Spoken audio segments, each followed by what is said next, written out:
Welcome back to the Paddle and Fin Podcast Network. We're brought to you by Pelican, built tough for all situations. Go to pelican.com. YakGadget, for all your fine kayak fishing accessory needs. Go to YakGadget.com. Eastport Marina, on the beautiful shores of Dale Hollow Lake, for all your lodging, kayaking, and fishing needs. Go to eastport.info. Now let's get this show started.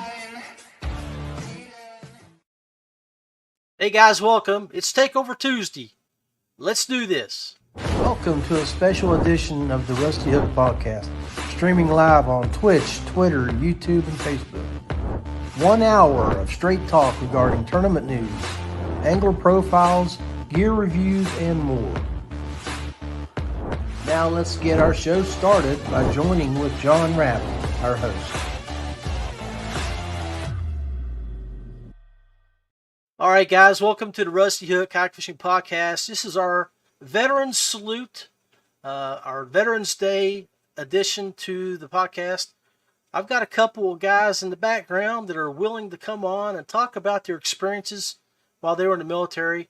I have a Marine and an Army guy, along with myself being an Army guy.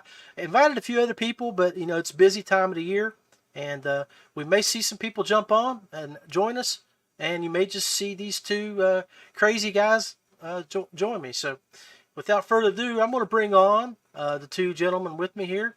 It's going to be Jeff Hebb.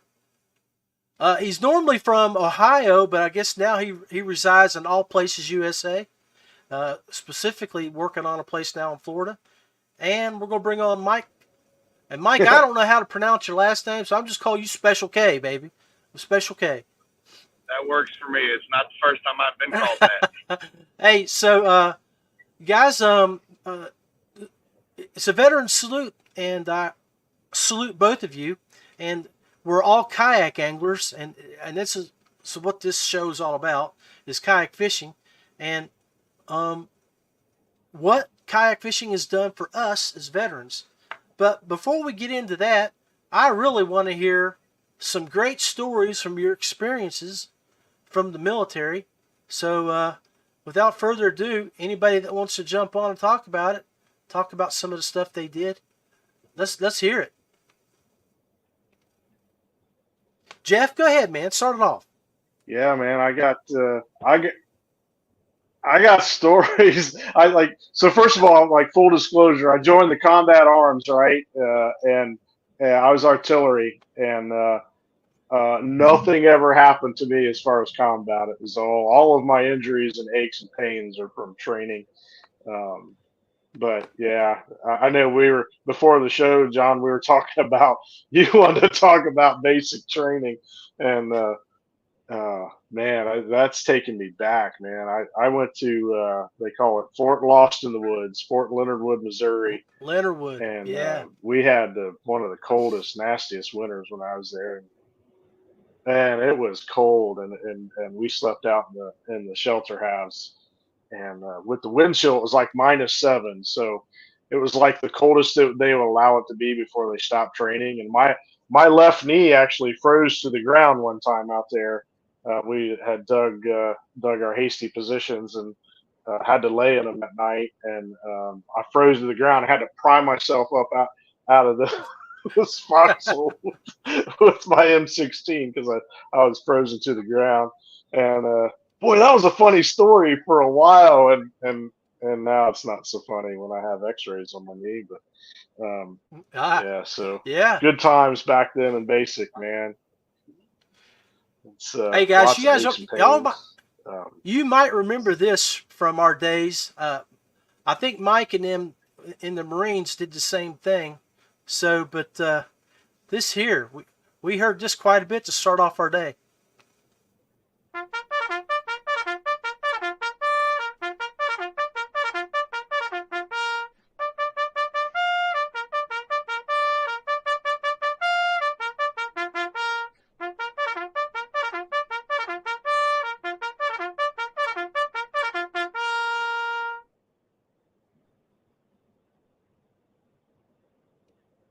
Awesome. That brings back a lot of memories to me. Mike, Good what do you times. for the Marine Corps? Is that what y'all started your day off with too? Was Yes, sir. Every day started with reveille and a bunch of half-naked men running around in their underwear.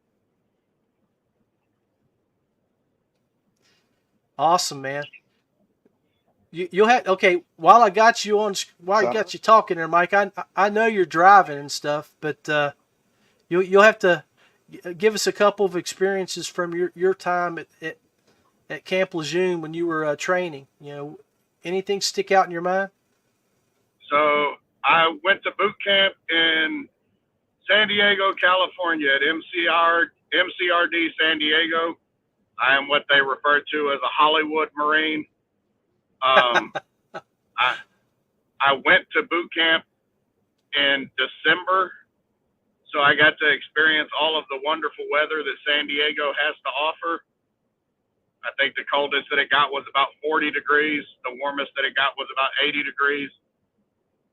And the weather was, well, Southern California, it was perfect weather. As far as boot camp went and fond memories of it, that there are very few of those, only because from the time we woke up till the time we went to sleep, it was nonstop work, whether it was physical exercise or mental preparedness, trying to learn everything that we needed to learn from the history of the Marine Corps and all of that. I hear you, man. So I got one. You guys will get a kick out of was, how when you get off the boat right after you get off the bus and you're like in that little reception mode, right? And I was 5'7", 130 pounds, and I was a little dude. And Jeff, you'll probably remember these days because you're an Army guy, but I know Mike and them, it ain't a whole lot different. You get off the bus, they throw you in a group of people, and it's hurry up, wait. You got to go. They'll give you your first set of bedding, and then they'll take you to supply, and you get your uniforms. Well, we're out at supply. I've been there about 6 hours, and I'm looking around me. I'm 5'7", 130 pounds. And I see this dude beside me. He's like from the Bronx, New York. He's like 6'6", 270. Some guy corn-fed guy from Nebraska. He's like 6'5", 260, 270. And I'm like, oh my gosh. So I look down and I see one of them little katydids. And I grab it and I'm like, hey, how much you boys give me to eat this? So next thing I know, there's a hat going around. There's like 60 or 70 bucks in it. There's like 10 of us standing there. So I grab that katydid and I'm like, oh, I guess I'm in it now. So I stick it in my mouth, and as soon as I stick that thing in my mouth, there's like 3 DIs come out of nowhere looking. And they're, oh, look at this. We got someone who wants to be an Army Ranger. He thinks he's going to be living out in the field, living off bugs. And I'm chewing that thing, and my face starts turning green. They're all looking at me, and they're laughing like, look at him. He's going to throw up. Hey, and then they start putting money on if I'm going to throw up or not. And then, so I'm sitting there chewing it, and I swallow it down, and I'm just sweating. And so they come over, and they get in my rear end, and they're chewing on me real good. And one of them writes my name down and says, Rapp, I'm going to remember you. And they take off. And I'll never forget that big old 6'7" guy. He slapped me on the back and about knocked me down and says, Rapp, you're crazy, man. I like you. And I'm like, thank God, mission accomplished. I got them big boys to like me. Yep. So you guys got to have some stories like that, man. Bugle sticks. I mean, there's got to be some good stories there. Come on, Mike. I have a story about bugle sticks, man. Yeah. So I was 28 when I enlisted. So this is post 9/11. And I was 130 pounds in high school, but I was not 130 pounds when I enlisted. I'd been, working construction eating a lot. And so I enlisted, and there was this kid the day we got on the bus, man. He was one of these jabberjaws, man, 18 years old. He started talking and didn't stop the entire 9 weeks or whatever. But we go out to fight with the pugil sticks, and so the drill sergeants asked for volunteers, and I was dumb. I'd do anything, so I volunteered first, right? And so I turned around, so I didn't know who I was going to fight, and so I turned around and they're putting the stuff on me, and this kid, I don't know, he's like 6 foot, 6'2", like black belt and whatever, and so he after he sees old fat me volunteer, he's like, okay, I'm gonna beat this guy up. So he volunteered second. Yeah. And so I turn around, I'm like, okay, great. And I had an extra 10 years of pent up rage. And what this kid didn't know is that even though I wasn't a black belt, I had taken Taekwondo, and in Taekwondo you have to pick a weapon. And so I had trained with a staff. And so I'm here, I grab this stick, man. I'm trained with the stick. And this guy was like a black belt in, like, I don't know, Aikido or, something that wasn't weapons, And so he come at me, and he was doing one of these, he didn't know what he was doing, man. He's just tapping real fast. And the drill sergeant, and I was old and fat and slow, was like, you're wearing him down. And he wasn't, because he was tapping my helmet and not doing anything. And so I finally, like, he come at me, and I backed away, and he missed. And so you can't see it, but like I was up and under. And so I just come straight up into his jaw. And he just like flew backwards up off of both feet, landed on his back, and just laid out. And because I knew how to leverage that thing, right? So he's laid out, and I just after they're on the ground, you're supposed to stop. So I was just standing there over top of him. Well, this kid, he takes his feet and kicks at my knees from the ground. And I had 2 kids, I had a wife at home, a mortgage and a small business to go home to, and I wasn't going to take some 18-year-old punk kicking at my knees. And so I just sidestepped him, and I just like went down straight on top of it and just started like bouncing his head off the ground with the stool. They said they had to drag me off of this kid, and well, he didn't talk too much to me after that. He kind of left me alone, I would say. So yeah. About you, Mikey? Yeah. You got any good ones like that? That was my. Good deal, man. Go ahead, Mike. As far as and now I'm the chaplain. Stories like, and now you're the chaplain. That was the chaplain.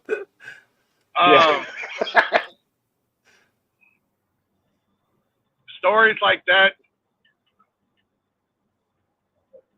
I really don't have any from while I was in boot camp or MCT, which is our combat training. There was plenty of that happened once we got to the real military, or the fleet, as they call it. Right. There was always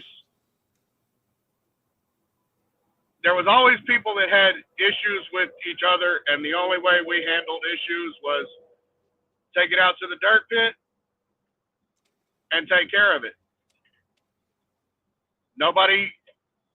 The rules were simple. You don't throw punches at somebody's face because people can see that. But at the end of it, you shake hands and you walk away from it. And it was a weekly, sometimes daily occurrence where you'd end up out in the dirt pit because you had a disagreement of opinion with somebody else. And at the end of the day, that person was going to be the person we went ultimately into combat with. And it builds trust and it builds character between the group, Right. because what Definitely. happens in the dirt pit stays in the dirt pit. Nobody talks about it after the fact. You walk away, everything is good until the next time. Well, that's just like the days back. I didn't have any brothers, but I knew guys that had brothers, and they would fight each other. But if somebody picked on that brother, the other brothers would jump right in and say, that's my brother. You ain't laying a hand on him. Only I will lay a hand on him. So not you. That's the type of relationship we have in the military. I mean, you're in it for life. So, hey guys, let's take a quick break. We've been on almost 17 minutes. Then I'm gonna run the military salute, and then we'll jump back in and talk about some more of our experiences. ZPRO Lithium, serious power in 12, 24, and 36 volt applications. Bluetooth capable. Go to ZPRO Lithium for more. DuBro Fishing, American-made marine applications and locally manufactured soft plastics. Visit DuBroFishing.com. Feelfree Kayaks, paddle, pedal, or power. There's something for everyone. Check out feelfreeus.com. YakGadget, American-made kayak fishing accessories and gear. Go to YakGadget.com for your rigging needs. Ace Adventure Resort, West Virginia's #1 destination for hiking, biking, ziplining, whitewater rafting, and more. Check out aceraft.com. Westbrook Supply Co, Georgia's premium supplier for all your kayak rigging supplies and fishing equipment. Go visit westbrooksupply.com. Hey guys, it's John Rapp. We're back. We put in about 17, 18 minutes here. I'm giving the guys a quick break while I give you a slideshow that we put together over the years with veterans that have sent me some photographs of themselves in uniform and kayak fishing. So I'm going to add that to the stage and kick that off and let you guys watch this real quick.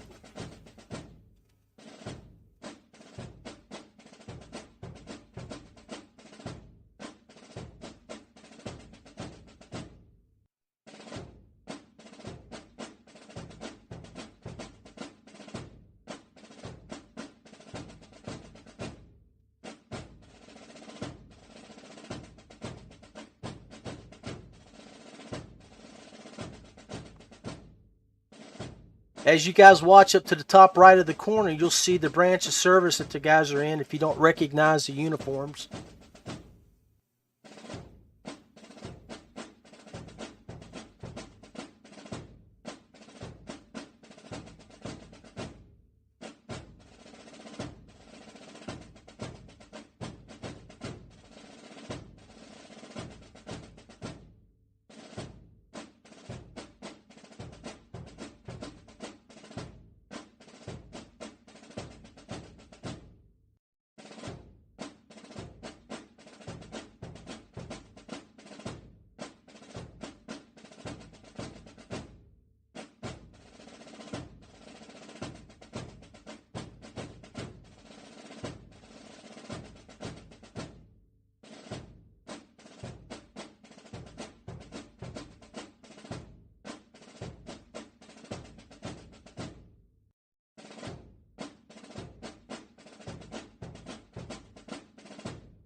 Might recognize that guy.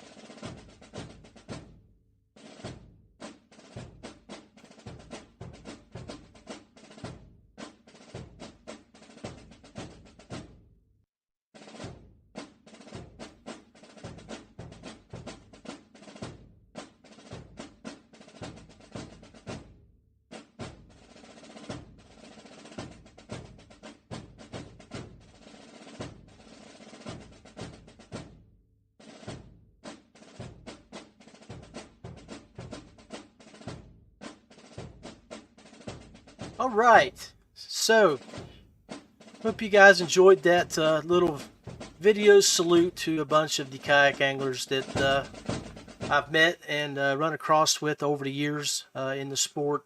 I'm gonna bring back our two guests now. Got Mike, Special K, my Marine buddy, and we've got Jeff Hebb from the good old G.I. Joe. So let's bring these fellas back on. All right, guys, welcome back to the show. Hey, so tried to do a little salute there. I hope you guys like that. You guys got any people you want to shout out to and thank who's mentored you or been a part of your life in the military before or after your time in the service? Not really, actually. I don't really. I got a bunch of buddies. Well, you know who I would is who was a staff sergeant, John Bernardi. He was one of the greatest section chiefs in the artillery fire direction that I ever worked with, and we could fire old school charts and darts and do it manual without computers, and he was phenomenal at his job. So yeah, I don't know what he's up to. I haven't seen him in forever. I hear you. Mike, anybody you talked to from your days in the Marines? Very few. I talked to a handful of guys that I grew up with that joined the military, and we crossed paths a handful of times while we were all in the military, but never served in the same commands or anything else. I still talk to a handful of those guys that I served with and went to combat with and stuff like that. I haven't spoke to, I'd say 95% of them, I haven't spoke to them since I got out. I hear you. Yeah. When I got married to Beth, my best man was the E7 that I worked with when I was in Iraq. He left early, and I took over his spot. And then when I left, I ended up back with him at Fort Lee from that military police unit that we were in. But old Rick Mullins, he was one of the best. And what was great about him, Mike, he was a Navy Seabee. I mean, that dude was a Navy Seabee for 20 years before he joined with us at the military police unit. He just wasn't ready to give it up. And I'm talking about a goat. That guy could run. He was 45 years old and could just outrun everybody. So, but I got one more story I'm going to tell you guys. I think, Jeff, you both of you guys may appreciate this. When I went to basic training right out of high school, I just finished up cross country. And so I was a running goat at 5'7", 130 pounds. And I mean, I was running, right at a 14-minute 2 miles, that's a 7-minute mile. That's pretty smoking. But I had about 5 weeks in, Jeff, and you know how they'll do those PT tests as you go along to see where your status is. And for our platoon, I finished like 5th. And I got called to our operations NCO's office. And the master sergeant, who was the head drill sergeant there, happened to be from Morgantown, West Virginia. And he called me in. He's like, "Rapp, you're in pretty good shape. You're in pretty good shape." He says, "I see you got the same time as your drill sergeant there. He's beating you by about 10 seconds or more." And I had this young 24-year-old drill sergeant named Santiago, just made E5 and was, I think he only had 3.5 years in. I went to Fort Knox, Kentucky, where they had all them tankers, and he said, if Rapp, if you can outrun your drill sergeant next PT test, I'm gonna bring you in and give you some special duty. He says, because you're a West Virginia boy, and I want to see a West Virginia boy smoke his ass and humble him a little bit. I had the feeling that he didn't really care for that buck sergeant too much. So at next PT test, and I don't know if y'all ever watched that movie Stripes with Bill Murray, but that was where my barracks was. I was just across the street from that, where they did all their marching on that field. We did our PT test around that. It was 2 laps. It was a mile course.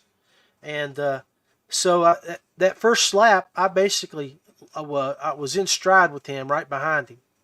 And I had a little bit of left. And you know how it is, Jeff, that last mile. I think, Mike, I don't know what y'all run, if it was 2 or 3 miles, but we had to run 2 miles for our PT test. And that last half mile, I run it as hard as I could, almost a sprint. And I passed him with about 200 yards to go.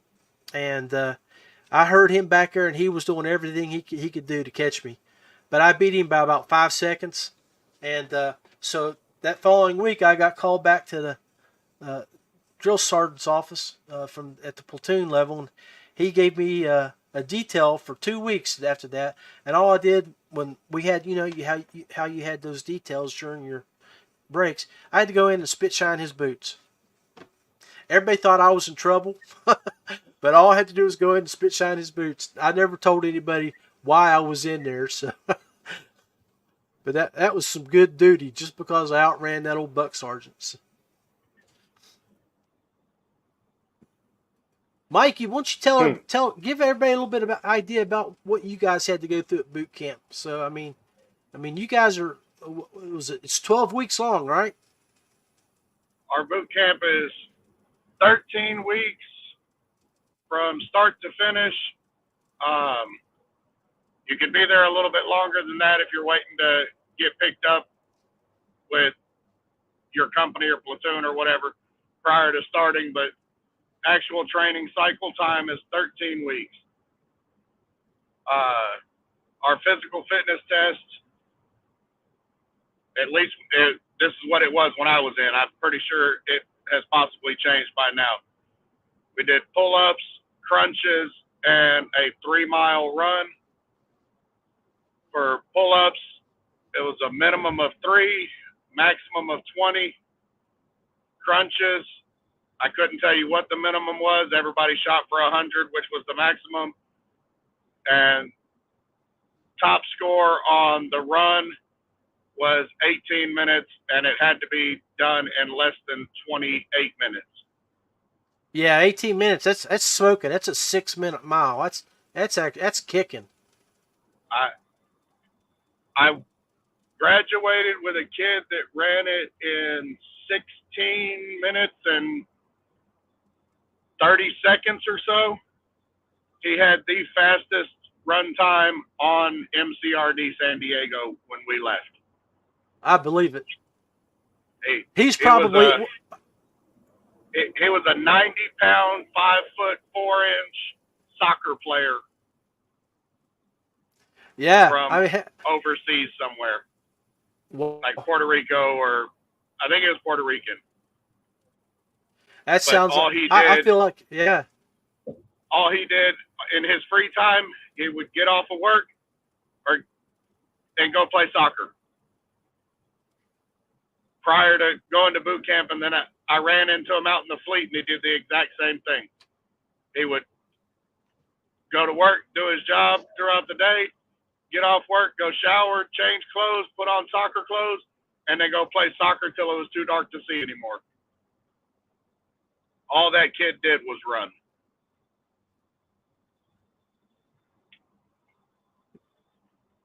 Me, myself, I was not a runner. I hated running, still hate running. Not a fan. Yeah. I never liked to, but I could run. being a little guy. Now, as my time went in the military, you know, I was on active duty for 7 years, my first time, and then I got called up and did another year with the National Guard. But I was over in Vicenza, Italy, with the 325th Airborne Division, and those guys, they'd run your hind end in the ground. But that, I mean, that's when you're jump status. That's how they would find out, you know, if you were hurt, if you had shin splints or anything like that, because they didn't want you to jump and break a leg or do some really bad damage to yourself. I mean, it's crazy. But let's see, let me get Jeff back on here.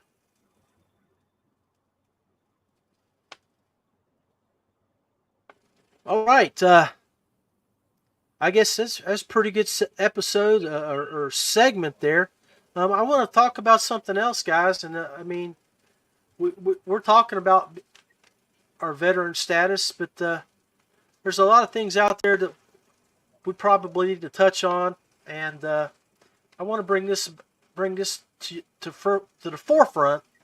And even though Veterans Day is coming up, and it's a day that we celebrate on a yearly basis, there's some things that we need to be thinking about every day. And I mean, I know Jeff from my time with him over the past several years, and when we were at Del Holla. I mean, this, you know, religious man. I mean, but you don't have to be a religious man to care about the guys that you've served with. And Jeff, you want to touch on this, man? Any experiences there with you? Yeah, well, I try not to be religious, man. I mean, I try to point people to Christ, but Yeah. the biggest thing for me with the, you know, because I was suicidal when I was on my deployment, and it was a bad time for me, and you know, I had a plan to do myself in, man. I had actually had two plans. One of them involved a rope, but we didn't have any rope, so. The other one involved a 240 Bravo, which is a belt-fed machine gun. So I realized I was getting to the point where I needed to seek help, and I found a chaplain there. And we worked midnight to noon, so the chaplain's office was always closed. But I went in there one day, and it was like in the middle of the night. Opened the door, and the chaplain was sitting there like dead asleep. And I wake him up, and I just spill my guts, man. And if not for that, and kind of turning my life back to Christ and doing that, I wouldn't be here. And but it was just I'm just thankful that there was somebody there to listen. And so I think as veterans we just need to talk about stuff more. I don't know where the stigma come from that you can't talk about your issues, but I'm here to say if you need to talk, man, hit me up. Find me on Facebook or Instagram or whatever. So yeah, we just don't need to struggle. We need to take care of each other, take care of ourselves, so we can take care of our families. And so that's why I started with the paddle and fin guys, because I started fishing. I actually caught a fish in Kuwait, but um, started fishing seriously after my deployment because it was just a way to relax. And, I mean, I still have a kayak, and I love kayak fishing, but I love all kinds of fishing and outdoor stuff because it connects me to creation, which connects me to the creator. You know, so Right. man, I'm extremely blessed, and yeah, but it's a serious issue, man. I mean, and we just have to be willing to go after it and talk and be willing to talk and be able to support people. And I think one of the things that we can do more of for veterans is I know we'll have like, you know, you have a veterans fishing day and then you take them out fishing for a day, but I think to really decompress for anybody that's a veteran or a first responder, I think it takes more than a single day. I mean, I think decompression takes a week or a month or something. You know, just you give yourself some time away from all the stuff that's coming at you, and so you can really calm down and reflect. And so I'd like to see more of that. I'd like to do more of that, but I'm pretty busy right now. But Yeah, that's something in the back of sounds my like mind it. is starting the ministry to do more of a long term de de-stressing event, more than just a day. But that's all I Michael, got, man. I appreciate you, brother. Your thoughts on that, Mike? So I'm a religious person. I believe in God and everything else. I do not believe in the commercialization of church. So for me, getting out and being Come one on with now. nature, Come on. I can't do it. I've got really good friends that are preachers and pastors and in the clergy and the whole 9 yards, and we've had this conversation. We've sat down, we've talked about it, and at the end of the day, they all come back and hit me with the same thing. It's not necessarily just being able to go to church. It's about having the conversation not only with God, but with like-minded people and immersing yourself in that situation. There's a word for it. I can't think of it right now. But Right.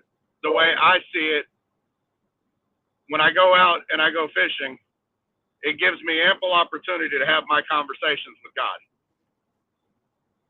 Gives me the wherewithal and the thought process to be able to go out and have that tough conversation with friends, family, loved ones, people I don't know if they're going through a tough time. I have talked people off of the ledge. I have talked people out of suicide. It's one of those things when your phone rings, you do what you have to do regardless of what time it is, what day it is, where you're going on, your situation, their situation, or anything else.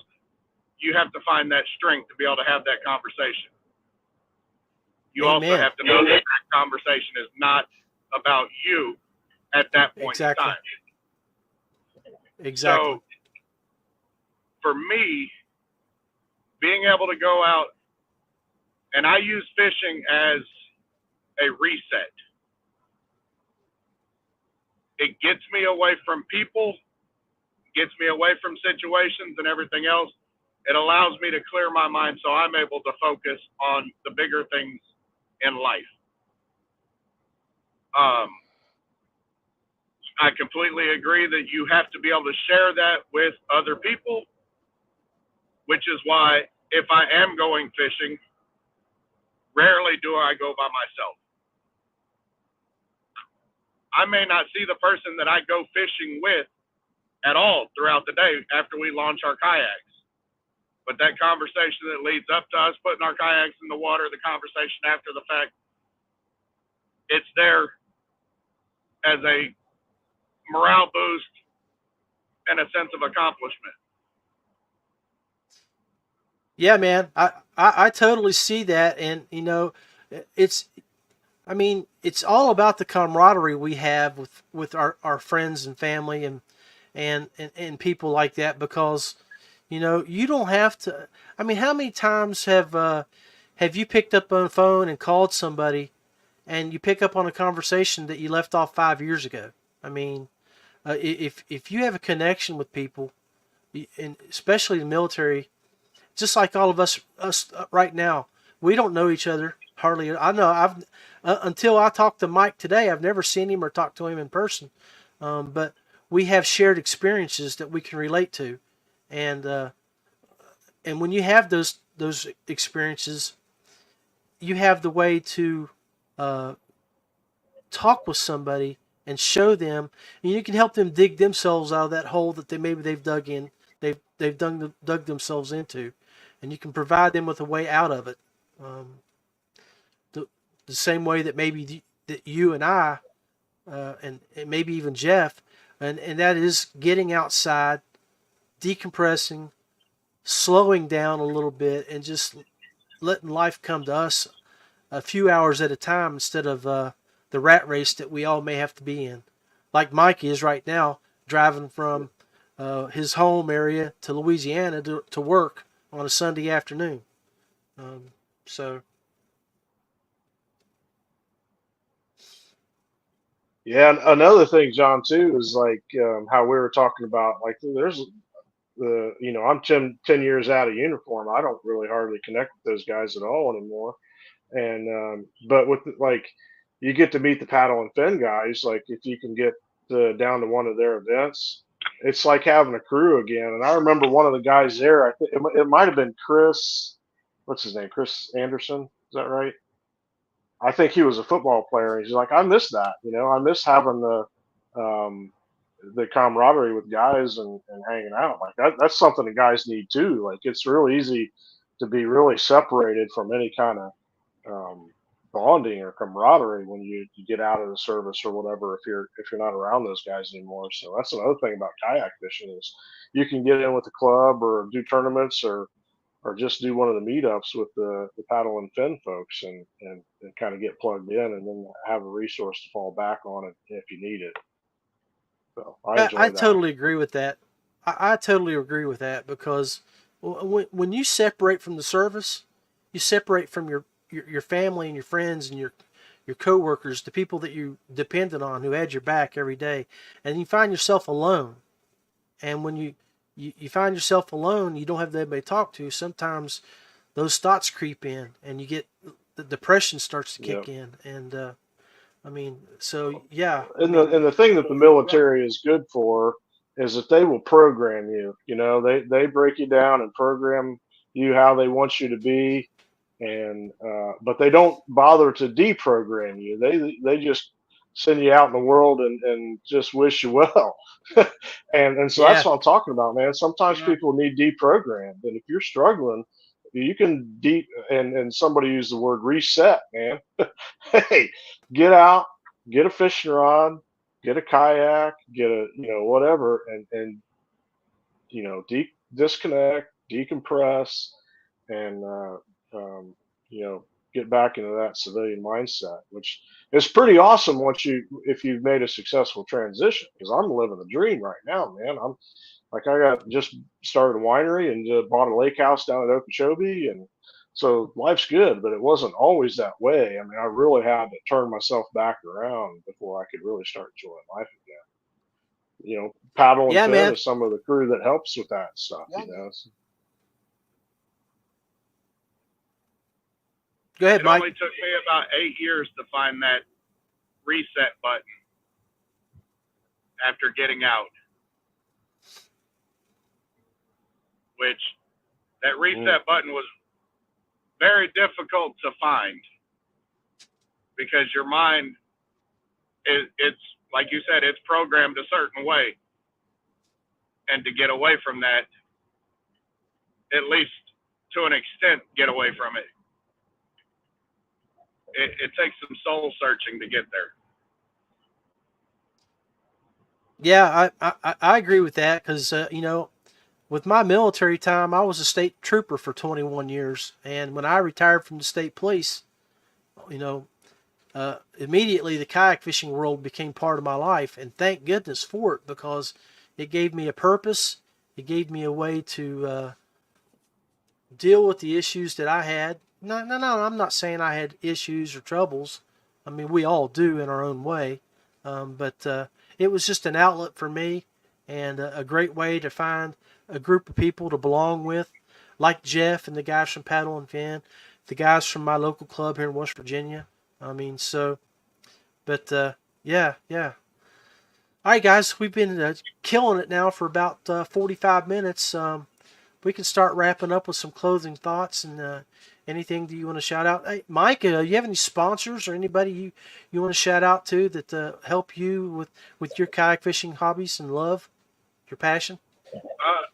I'm on a couple of different pro staffs. I haven't broken to that sponsorship tier yet, but I've got a couple pro staff teams that I support. They support me. Tail Chaser Baits out of Metairie, Louisiana, is a veteran-owned and operated family-run soft plastics company. Makes fantastic baits. I've gone down there, spoken with the owner, met his family, spent quite a bit of time talking with him. just an all-around great guy. And a couple of other companies that are veteran owned and operated or completely support the mission. I was sent your direction by Shannon Modisette, the Socks and founder Cookies. of Socks and Cookies. I've been fishing with that organization now for the last roughly year and a half. It took me a little while to find it. I was turned on to it by a friend of mine from a different club who was former Army. He told me about her organization. I looked into it, fell in love with the mission, and have done everything I can to support it since I found out about it. It's a great organization. Yes, I completely agree.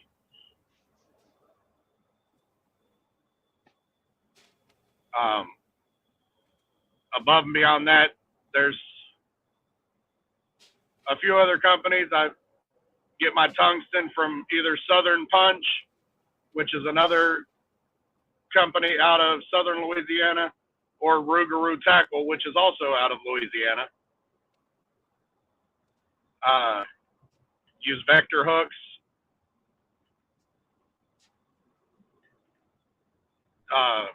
Kayak cushions, catch boards.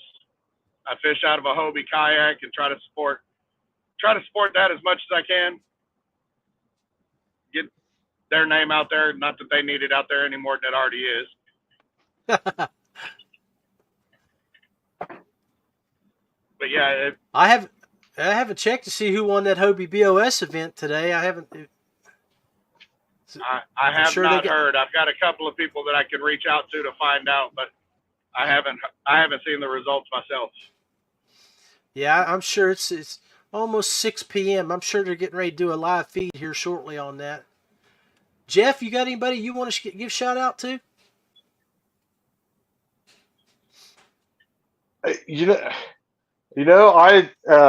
So first of all, I'm not on any pro staff deals, and I'll just remind the listeners that pro staff doesn't mean professional; it means promotional. Exactly. So, promotion. But I would say I'm pro staff for Jesus right now, and which is nice because I have the freedom to do what I want when I want. So I started a winery last year, and I've been, like I said, I've been working on this little bungalow in Okeechobee journey.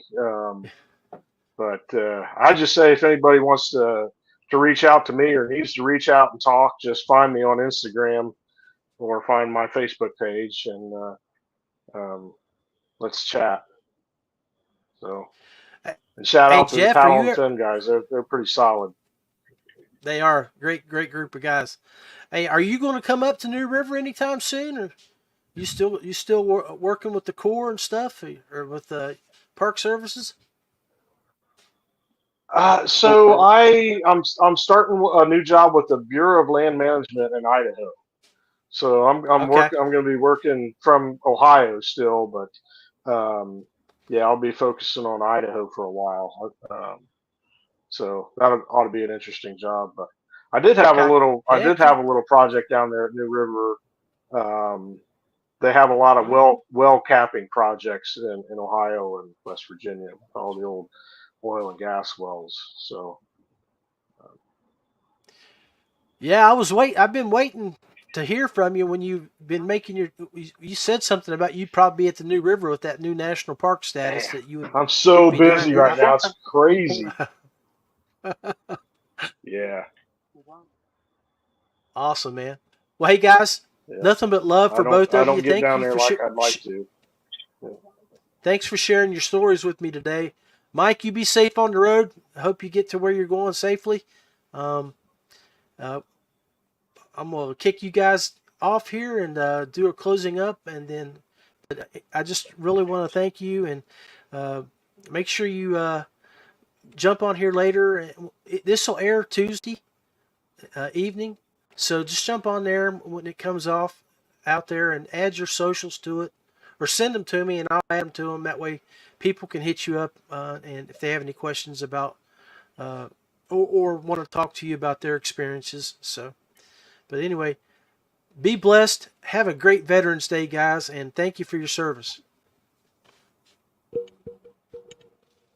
Thank you.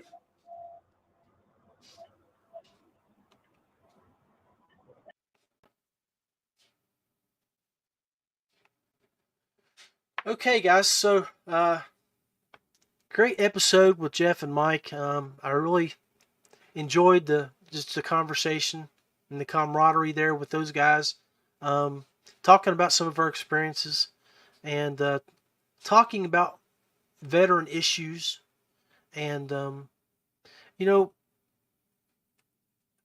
this is a veteran salute, and the whole idea is to thank everybody for their service. But the service didn't end the day they got out of the military. A lot of the guys are still having issues, and we should always keep our veterans in our thoughts and minds and prayers. And on that note, I wanna bring up something here.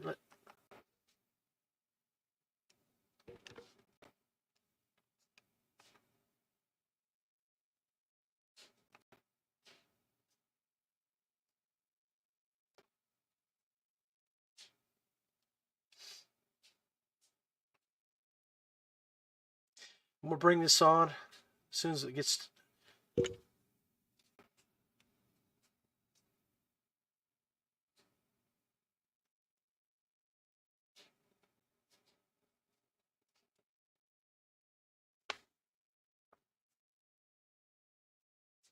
think you guys might enjoy. This is the Veterans Prayer.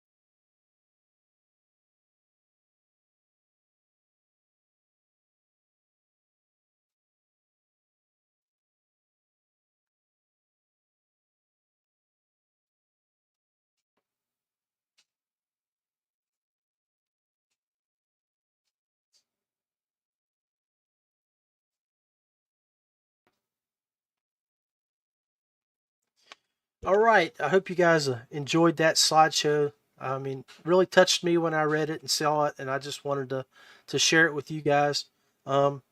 Just like what we do in the military, at the end of our day, we uh, play retreat and to colors. So we're going to do that, and then we're going to sign off. So I hope you guys enjoyed this Veterans Day special with the Paddle and Fin Podcast Network and here at the Rusty Hook Kayak Fishing Podcast. Make sure you go hit the like button and subscribe to the show. And if you ever have anything out there, please reach out. Always, when you're kayak fishing, practice good safety. Make sure that a loved one knows where you're going to be, when you're putting in, when you're getting out. Use programs where they can track you and follow you. And just be safe. Wear your PFD at all times.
Guys, have a great day. We'll see you again next Tuesday.